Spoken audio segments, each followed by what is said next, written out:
Siang Bro Tim, Bro Ya, Rehat. siang. Oke, jadi kenalin nama gua Andra, asal Lampung. Oke. Jadi Oke. sekarang gue tuh bikin bisnis catering. Jadi Bisnis apa, bisnis sorry? catering ini bisnis catering. Oke. Jadi bisnis catering ini kita buat ada dua ya. Jadi catering sehat sama catering nikah, tapi tempatnya di satu tempat, kayak central Oke. kitchen gitu. Ya. Nah, kebetulan udah berjalan 2 tahun ini, alhamdulillah dapat keuntungan bersih dalam per bulan ini 70 sampai 100 juta untuk Oke. yang di kitchen pertama. Terusnya kemarin sekitar setengah tahun yang lalu, karena sudah BEP dan sudah ada keuntungan lah, di situ saya buat lagi di kota sebelah Oke. untuk catering tersebut gitu. Oke. Terusnya udah berjalan 3 bulan, ya sekarang keuntungannya masih setengahnya, Ya. kurang lebih 40 sampai 50 kurang lebih untuk Oke. bulan ini. Nah, Laba bersih kamu yang berarti saya total semua 70 sampai 100 juta ya Yes. per bulan? total bersihnya berarti 70, salah kan ada yang cabang kedua, berarti Oh. kurang lebih Kamu tadi 100 ngomong sampai laba bersih? 150. Gimana Iya, jadinya? itu Laba dua, bersih. maksudnya dua ini. Dua tempat. 2 kitchen. Oke, Iya. gini. Kamu kan kita ngomongnya bisnis ya. Kamu nggak bisa ngomong laba bersih satu toko gitu. Iya. Bisnis kamu laba bersih per bulannya berapa? Catering kamu? 100 sampai 150. Oke. Oh. Nah, itu jawabannya. Kita ngomong 100 juta aja lah ya. Oke. 100 sampai 150. Berarti Yang saya revenue? Untuk revenue-nya pokoknya laba bersihnya segitu, Bro Tim. Kurang lebih Gimana 100 pokoknya Ya, revenue-nya? Berapa Kamu punya marginnya, bisnis kan? berapa persen? 20% kah atau berapa? Kamu omset kamu berapa? HPP omset kamu saya untuk cateringnya sekitar, berapa? untuk omsetnya itu kurang lebih 900 sampai pernah 1,2 miliar. Oke. Oke. Ini berarti cuma 10% ya marginnya ya? Betul ya. Oke. Kenanya di mana aja kamu? Kenapa Kenapa net marginnya kecil sekali? Karena untuk catering sehat ini saya belum ngasih harga yang masih tinggi ya, masih belum terlalu tinggi saya kasih Oke. harga. Berarti bottleneck kamu satu pricing berarti ya? Pricing. Oke, terus? Terusnya untuk HPP-nya itu kayak masih terlalu tinggi sih menurut saya sih. Karena Oke. saya masih ngasih bahan-bahan yang premium. Ya. Maksudnya udah bahan-bahan premium tapi untuk pricing-nya itu masih terlalu rendah kalau menurut saya. Oke. Nah, yang saya tanya lagi kan sepertinya kalau untuk ekspansi dari kitchen saya ini kayaknya udah saya nggak mau ekspansi lagi untuk sekarang. Mungkin ke depannya itu Betul. yang saya pengen cita-citakan itu pengen bikin gym setelah nanti mungkin uang udah terkumpul lagi gitu. Oke. Nah, Oke. sekarang ini kan saya punya pilihan yaitu buat portofolio untuk investasi atau bangun usaha lagi, tapi usahanya itu gym gitu. Jadi saya pengen buat dari catering sehat, gym, dan kebetulan kan saya juga sebagai dokter, jadi saya itu pengen buat klinik khusus diet. Oke. Praktik juga nggak sekarang, Mas Andra? Sekarang kebetulan sedang tidak praktik, sedang fokus sama bisnis ini, tapi saya masih ngajar sekarang. Oke. Jadi pertanyaannya ada apakah pertanyaan capital satu capital allocation ya pertanyaannya. Kedua apakah bijak untuk bikin bisnis selanjutnya? Ini gue akan jawab ya. Yes. Jadi catering itu punya omset kita ngomong 1 miliar aja ya, biar gampang. Iya. 1 M berarti 900 juta ya costnya ya. Laba bersihnya kamu ada berarti di 100 juta, oke? Nah, ini kalau kita ngomong secara financial engineering, yang pertama dilakukan adalah ditanya kenapa net margin 10% doang. ini Kecil. ini under industri, oke? Dan ini berarti kan kita bisa secara angka ngelihat ada problem yang sistemik di sini. Yang kamu pikir itu benar bahwa kamu punya harga tuh terlalu murah berarti. Ini ada problem yang namanya pricing. Nah, pricing kita akan bahas nanti ya. Gimana cara di-increase-nya dan dari mana. Satu lever utama kamu dalam penjualan bisnis catering kamu udah pasti satu di pricing. Tapi di dua, ini kan kita harus bedah ya secara dalam ya. Ini kenapa? Oke. Kamu kan bisa jawab nih, yaitu satu. Cost of goods sold kamu tinggi.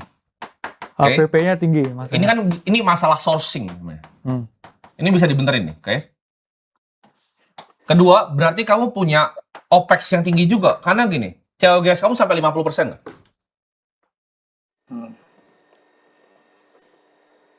Per Oke. piece ini ya. Per piece nyampe 50% nggak? Sorry, Gini, jualan bahas berapa? sama- Gitu? Jualan dulu berapa? Jualannya berapa? Jualan untuk per porsinya Iya, per porsinya. Kita pakai rata-rata aja ya, jangan per- kayak menu ya, per rata-rata. 35.000 lah Nah. kurang lebih. Di 35.000 itu modalnya berapa?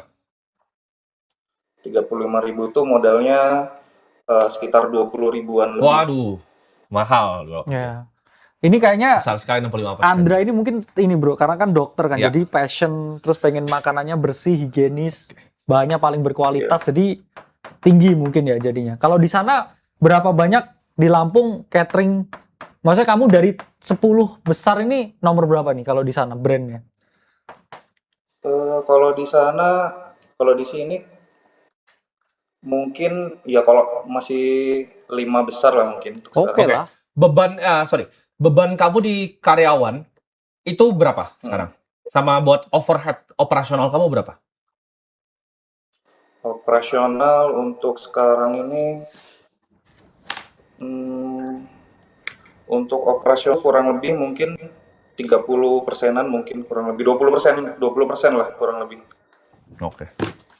Ini kan berarti bisa kita gambarin dari kamu 35, jualannya 25. Ini berarti kan kamu sekitar bisa sampai 600 plus ya. Ini kamu cuma buat COGS ya. Sisanya OPEX berarti kan human dan lain-lain sekitar berarti 200. Ya, Bisa 250 kan? Sekitar segini ya kamu ya. Angka kamu ya. Satu, ini berarti kamu udah pasti solusinya, udah pasti pricing. Ya. Kamu double dulu. Tapi pertanyaan kamu takut kalau misalnya kamu naikin harga, mereka price sensitif di Lampung. Yang kamu harus lakukan adalah branding. Oke, siap. Oke, jadi kuncinya dari pricing power adalah branding. Kalau kamu mau ngomong semua yang punya pricing power, contohnya Coca-Cola atau misalnya Sis Candies atau Indonesia mungkin tolak angin gitu kan. Ya. Bisnis-bisnis yang punya return on net invested capital itu besar. Itu biasanya bisnis-bisnis yang punya pricing power. Nah, kamu punya problem di pricing power. Karena bahan yang kamu pakai berarti kan sangat premium di atas rata-rata dengan harga kamu, ya kan? Betul. Nah, berarti gimana caranya ningkatin gini, pricing itu Oke. Ini rumus yang ada di kepala gue sendiri. Ini gue nggak pernah share dulu. Pricing itu adalah game dari perceived value. Oke. Perceived value-nya apa? Customer mikir tentang produk kamu seperti apa. Jadi makin tinggi perceived value produk kamu, ya. Ketika kamu punya perceived value-nya tinggi, price kamu jual di sini, ya. Ini price nih. Instagramnya apa Andra namanya? Nanti mungkin itu saya nanti belum mau saya kasih tahu untuk sekarang. Belum mau share, gak apa-apa. Jadi kamu harus menemukan yang namanya price gap antara perceived value masyarakat dengan price, oke? Jadi perceived value-nya lebih tinggi. Cateringnya ini dikirim atau gimana, Andra? Dikirim. Oke. Ini kan ada banyak Cost ya kayaknya. sorry, bukan. Di dalam perceived value itu, untuk orang memikir sebuah price, itu ada beberapa variabel yang ditentuin. Satu adalah produk. Produk itu adalah makanannya enak atau enggak. Tapi dengan omset 1 miliar, harusnya kita nggak raguin bahwa makanan kamu enak, karena kamu dokter juga. Ya. Yang kedua itu adalah time, ya, variabelnya. Seberapa cepat ini bisa datang ke customer kamu, seberapa efisien dan seberapa bagus. Jadi ketika ini kamu bisa increase, ya, sama tadi, ya, branding. Ini bisa menciptakan yang namanya perceived value. Oke? Ketika kamu bisa melakukan yang namanya pricing power di tempat kamu bisa naikin, misalnya contohnya setiap tahun kamu bump up by 10%. Itu otomatis kamu punya net margin itu akan lebar. Kamu ngerti nggak? Tanpa ekspansi apa-apa yang baru, tanpa ngapa-ngapain. Oke? Oke. Ketika uangnya tadi kamu tanya apakah untuk mana, ini gua akan jawab di sini langsung ya. Gym itu adalah bisnis yang berbeda, ya. Satu. Dan tadi yang kamu bikin buat diet klinik itu bisnis yang entirely different lagi. Kamu fokus di catering ini, karena ini masih bisa lebih besar. Kamu dengan mainin seperti ini, kamu bisa omsetnya 1M. Kamu bisa untungnya 250, ya.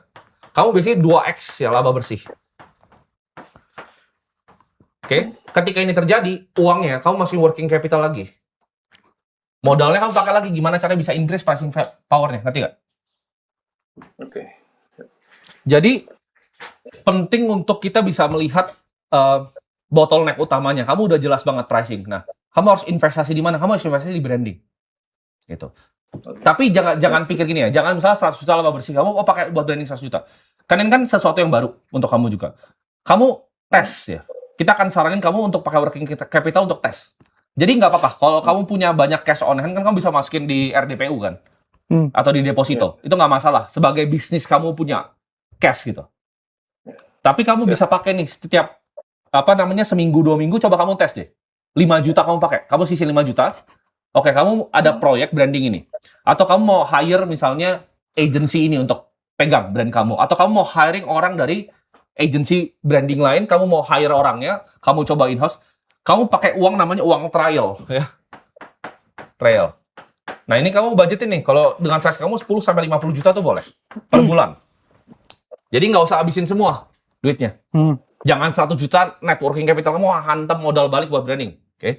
Dites dulu, dicek ombaknya, Bro. Ya. Cek ombak gitu. Lihat, ini suka nggak yang kayak gini? Kira-kira yang beli kamu tuh ada yang mau advokat nggak untuk kamu gitu. Oke? Oke. Jadi itu dulu yang kamu fokusin. Kamu harus gimana caranya solve pricing problem kamu. Karena ini kayaknya, ini accounting problem bisnis kamu. Oke. Financial engineering problem. Bukan operational problem, bukan product problem. Karena pasti produk kamu diminati dan diingini banyak orang. Karena kamu harus jual banyak kan untuk 1 miliar sebulan. Yes. Ya. Berarti untuk investasi, untuk build portofolio investasi, mending sekarang kita investasi ke usaha kita sendiri. Apa? Lebih baik kita investasi ke usaha kita sendiri untuk sekarang, Pak. Oh, sudah pasti.